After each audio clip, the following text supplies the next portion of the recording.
kind of indicates your thoughts on the fight card tonight as a whole, right? I mean, it looked good on paper. I mean, in every way that an event could be a home run and be successful, this was. It was an incredible night. The fights were amazing. Huge upsets. The first round of the main event, I mean, those two didn't feel each other out. They didn't anything. They came right out and just started going. The first round was incredibly fun. The whole fight was incredible, and it was an amazing night. Yeah.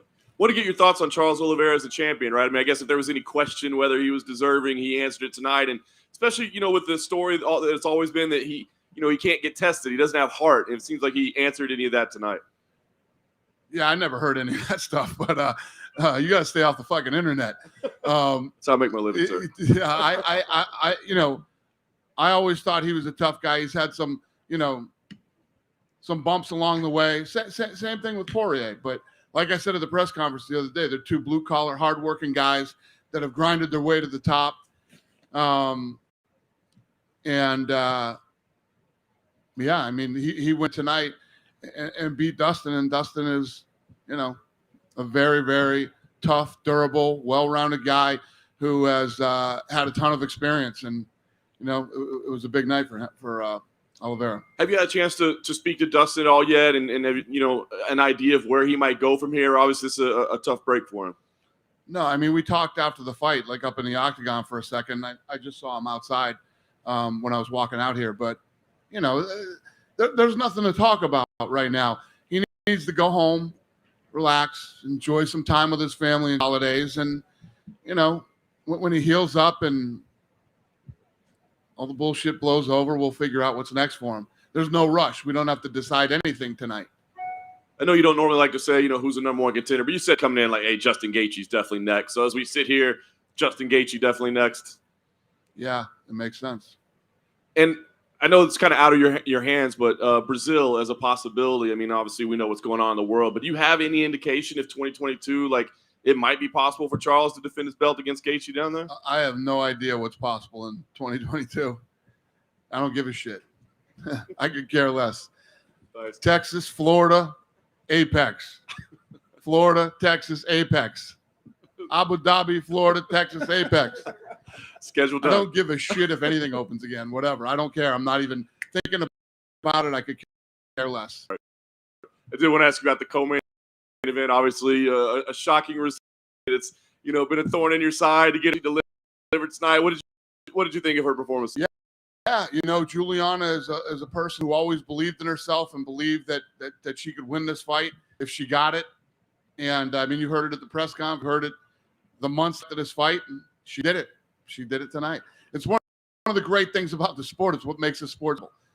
When somebody's that big of an underdog and nobody, I mean, how many times have we been at these events where when the fight's over, everybody's looking at each other like, holy shit. It happens all the time here. Literally what makes this sport so incredible. There were a lot of questions coming about Amanda, like how much longer she wants to keep doing this. Maybe it's her family life kind of the way she wants to go. Did you get a chance to speak to her and see if, she's considering it all, hanging it up, or if she wants to come back and get it?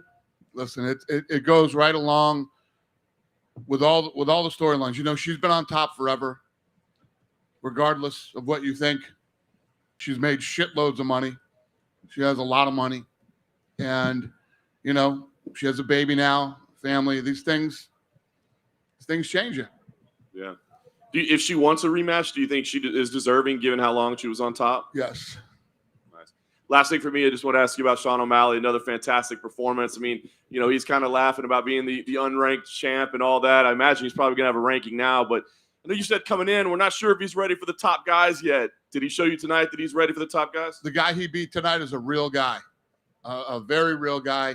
He did it in spectacular fashion, and I know, when you talk to him, two things. He wants to get paid, and he wants to fight higher level competition. It's like we're gonna have to pay him, get him some fights. Yeah. Dana in the middle over here. Okay.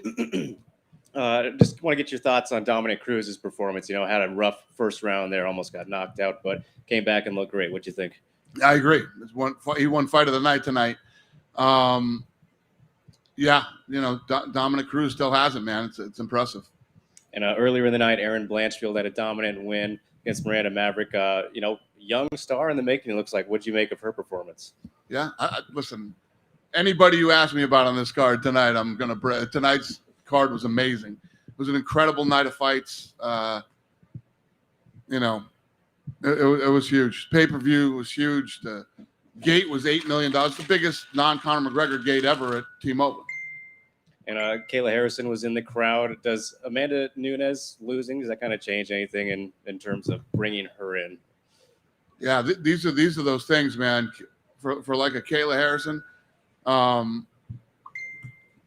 the Amanda Nunes fight was huge. I mean, if they would have faced off, it would have been a massive, mega $1 million fight. I know the dipshit there. What's his name? The dipshit that thinks he knows about this business. Darren Ravel, yeah. Dipshit Darren Ravel said that Amanda Nunes, we were screwed. She could never be a star and all these other things. Let me tell you what, if Amanda Nunes had won tonight, the Kayla Harrison fight would be one of the biggest fights that you would have ever seen. Stay out of our business, dipshit. You know nothing. I just want to get a little update on somebody else in the bantamweight division, but Jermaine Durandamy was recently taken out of the rankings. She's still on the roster, right? Yeah. I mean, I don't feel like it's my place to say why. We'll leave that up to her. Somebody can ask her why she's out of the rankings and what she's going to do. All right. Thanks, Dana. It's not my place. It's hers. It's personal stuff. It's not professional. Dana, just to ask you, Adesanya put a tweet out in response to UFC saying that the fight was on with Whitaker. He put a cap out, meaning a lie. So he said what? He put a icon of a cap, an avatar like a cap, meaning a lie. He said it was a lie. It means you're lying in the millennial war. Right. I had to ask somebody what it meant. I'm confused. Adesanya's basically saying the fight's not on. He's saying the fight is not on with Whitaker. Oh, okay. Is it? Hey, Hunter, do we have a signed deal with Adesanya for Whitaker?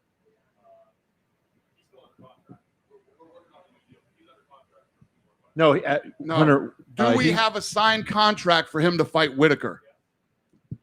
He signed a contract. Adesanya signed it because he said it was a lie tonight on Twitter.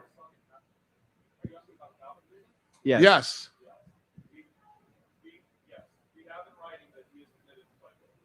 Okay, so he put out that it was a lie. Okay, Listen, you don't want to fight Whitaker. Okay, then I guess we'll find another fight.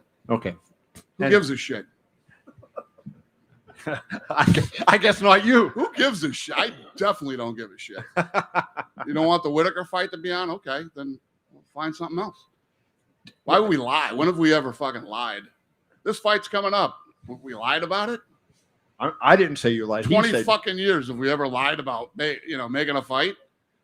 Some fights are harder to make than others, but, I don't think we've ever lied about making a fight. Mm-hmm. And why would we lie about that fight? Again, I didn't say you lied. He said you lied. I asked you about it. Got it. I just want to ask you also about Juliana. And when you watch the first round, if I would have told you at the, a couple minutes later after we froze that first round that Juliana was going to win that fight, would you have believed that? Say that again? At the end, my head's still all fucked up from Adesanya. I'm fucking you up all night tonight here.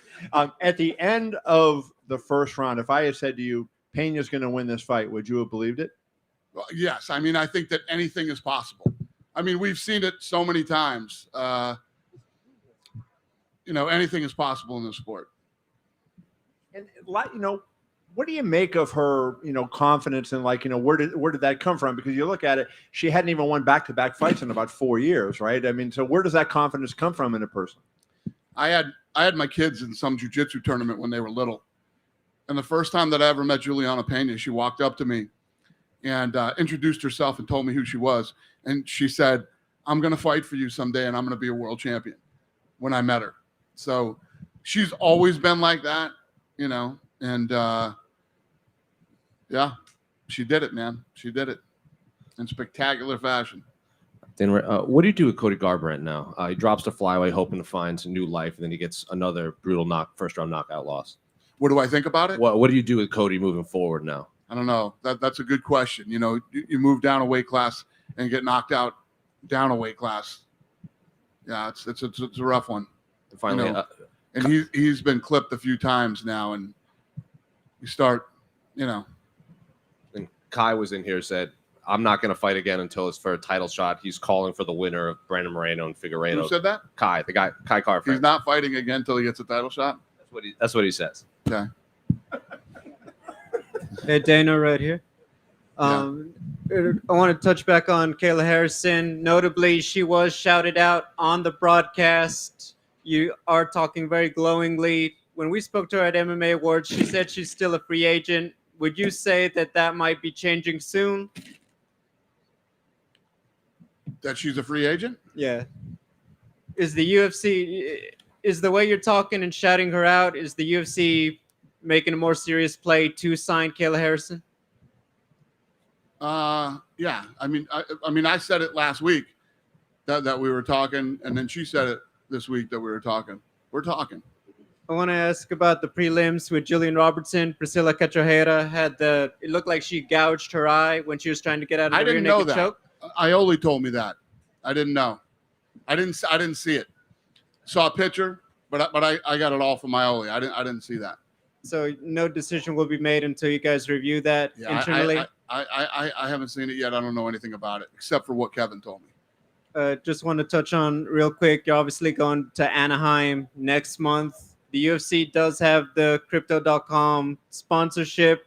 Staples Center, Los Angeles. I'm going to just say it, my city. Is the UFC planning to come to LA specifically soon? I don't know. There's nothing in the works right now. I hope so. Thank you. Dana over here to your far. Hey, hi. Hey there. So this is the second year that the company has had to navigate through COVID restrictions around the world. Two questions. One, what went better for you this year in terms of kind of managing the restrictions around the world? And the second part of the question is, how much will Apex continue to play as part of the venue strategy going forward?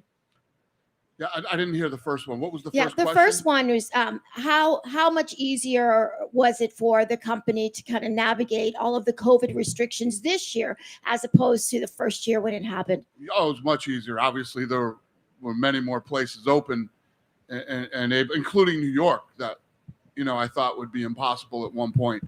But yes, the Apex will still be used a lot as places open up that are fan friendly, fighter friendly, UFC friendly, however you want to call it. We'll do fight nights and pay-per-views there. And if not, we'll stay in the Apex. Like I said when I started this thing, we can do Texas, Florida, Abu Dhabi, and Vegas. I'm fine with that. We had an incredible year this year. It was amazing. We can do this forever if we have to. Dana here in the back. So in the main event, during the broadcast, Joe Rogan mentioned it looked like for a moment that Charles Oliveira was digging his fingers into Dustin Poirier's gloves, and I was wondering if that was something that you were made aware of, and if so, what's your thought on it? I don't know anything about that either. If that were the case, would that sort of change the way you view the fight? That he was digging his fingers in his gloves? Yeah, that well, he that's was something the ref would handle in there and take care of. Yeah. That's got nothing to do with me. All right, fair enough. And as mentioned, huge upset in the co-main event. There have been some monumental upsets before. GSP Matt Serra, Ronda Rousey, Holly Holm. Where do you rank Pena versus Nunes in terms of all-time upsets? It's a big rematch if she wants it. Would you say that it's the biggest upset in UFC history, or perhaps not? We're being invaded or something? It's been like this all night. What's going on here? I'm deaf as it is. What's the question again? Would you say that it's the biggest upset in UFC history? Fuck, I don't know. That's a really good question, actually. It's up there with Sarah and GSP. It's up there. And Dana, down to your right, if you could. Dana, down to your right. I was curious, when you're watching the second round of Pena and Nunes, and they're in a firefight, and Nunes has never lost a firefight like that. What's going through your head? Are you saying that this is a bad idea for Nunes to be in this? Well, what is going through your head? When they were doing it, I said, she looks like she's getting tired. I thought Amanda looked like she was getting tired. And I haven't talked to her yet either. And were you surprised by not only the victory, but just how Juliana won? Because I think most people thought if Juliana was going to win, it would have been with her wrestling. That's her bread and butter. She outstruck Amanda Nunes. Yeah, I think that well, they were in the pocket there, and they were both throwing. She was definitely landing more, but Juliana's face was getting busted up too. Juliana was taking some punches too. But it doesn't matter how strong you are, how big you are, how hard you hit. At the end of the day, in a 5-round fight, it comes down to who's in better shape. And you know Juliana trained her ass off for this fight. Did Amanda. Thanks, Dana.